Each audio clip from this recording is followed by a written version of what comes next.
Hello everyone, তোমরা কেমন আছো? রান্নাবাটিতে তোমাদের স্বাগত। আজ তোমাদের এক নতুন রেসিপি শেয়ার করছি। তো চলো কথা না বলে রেসিপিটা শুরু করা যাক। আজকে যে রেসিপিটা তোমাদের সাথে শেয়ার করছি সেটা হলো রিঠা মাছের ঝাল। প্রথমে মাছটিকে ভালো করে ধুয়ে লবণ আর হলুদ মাখিয়ে নিলাম।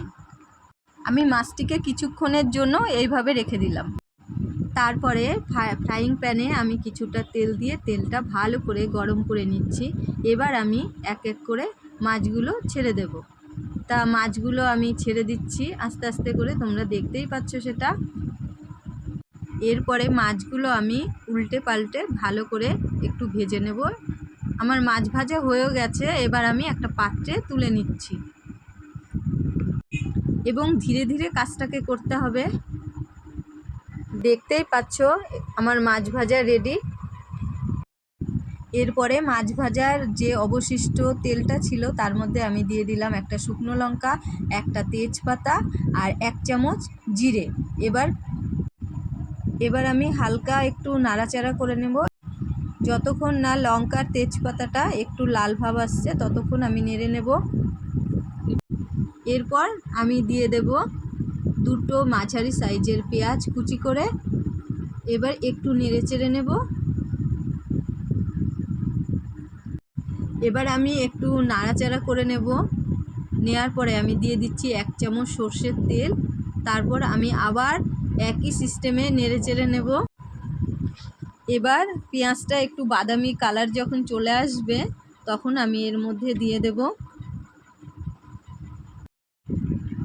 এরপর দিয়ে দিচ্ছি আমি 1 চামচ আদা বাটা, 1 চামচ রসুন বাটা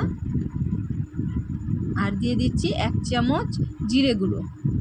এরপর আমি দিয়ে দিচ্ছি 1/2 চামচ ধনিয়া গুঁড়ো আর আমি দিয়ে দিচ্ছি স্বাদ মতন নুন। তোমরা নুনটা পরিমাণ মতন দেবে। আর তারপর আমি দিয়ে দিচ্ছি হলুদ গুঁড়ো।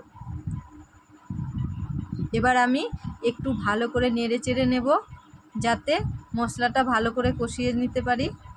এরপরে দিয়ে দিচ্ছি 1 চামচ কাশ্মীরি লঙ্কার গুঁড়ো। তারপর আমি ভালো করে একটু নেড়ে নেব। তারপর আমি একটু জল দিয়ে দিচ্ছি যাতে মশলাটা যাতে কড়াইয়ে না লেগে যায় আর মশলাটা যাতে ভালো করে কষিয়ে নিতে পারি। এরপর আমি ঢেকে দিলাম কিছুক্ষণের জন্য। তারপর আমি ঢাকাটা তুলে আবার নেড়ে চেড়ে আমি 7-8টা লঙ্কা থেতো করে দিয়ে দিলাম। তোমাদের অপশনাল, তোমরা যেরকম ঝাল পছন্দ করো সেইভাবে তোমরা দিয়ে নেবে। এইবার আমি নেড়ে চেড়ে নেব। নিয়ে আমি 3 চামচ সর্ষে বাটা আমি দিয়ে নিচ্ছি। এবার একটু ভালো করে নেড়ে চেড়ে নেব যাতে মশলাটা নিচে না লেগে যায়।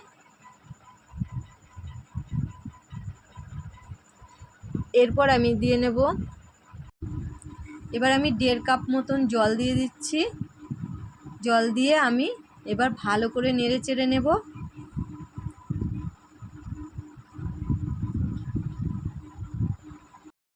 এবার ঝোলটাকে ভালো করে ফুটিয়ে নিতে হবে যতক্ষণ না ঝোলটা ভালো করে ফুটছে। এবার ঝোলটা ফুটে গেছে। এবার আমি এক এক করে মাছগুলো দিয়ে দিচ্ছি। এবার মাছগুলো আমি ধীরে ধীরে দিয়ে আমি ভালো করে নেড়ে চেড়ে নেব। এবার মাছটাও আমার হয়ে গেছে। এবার আমি দিয়ে দিচ্ছি শাহি গরম মশলা। এবার একটু নেড়ে চেড়ে নিচ্ছি। এবার আমার মাছটাও রেডি হয়ে গেছে। এবার আমি মাছটা নামিয়ে ফেলবো। দেখতেই পাচ্ছ আমার রান্নাটা রেডি হয়ে গেছে। তৈরি হয়ে গেল রিঠা মাছের ঝাল।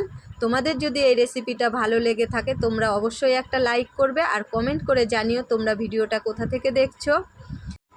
ভালো লাগলে শেয়ার করে দিও। আজকের মতন টাটা। আর দেখা হচ্ছে নতুন কোনো রান্নার রেসিপি নিয়ে। তোমরা ভালো থেকো, সুস্থ থেকো।